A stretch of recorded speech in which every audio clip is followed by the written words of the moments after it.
আজকে অফিসে যাওয়ার সময় সকাল থেকেই খুব বৃষ্টি হচ্ছিল এবং আমার অফিসটা গুলশান।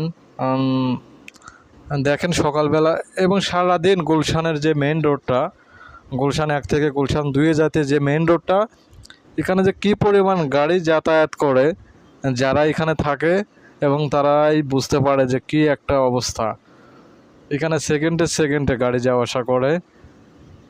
আর এই বৃষ্টির মধ্যে অফিসে যাওয়া একটা বিরক্তও লাগে এবং মজাও লাগে। দেখতে পাচ্ছেন কি একটা অবস্থা, বৃষ্টির মধ্যে কত হাজার হাজার মানুষ তাদের একমাত্র কর্মস্থলে যাচ্ছে। দুনিয়াটা সবাই টাকার পিছনে দৌড়ায়, আমিও দৌড়াচ্ছি, কিন্তু আমার মতো আরও অনেকেই দৌড়াচ্ছে। হাজারো ব্যস্ততার মাঝে পরিবারকে ছেড়ে কতজন আমার মতো এই 2টা টাকার জন্য সময় বিক্রি করে দিছি, নিজেকে বিক্রি করে দিছি সময়ের কাছে। এটা আর কি বলবো।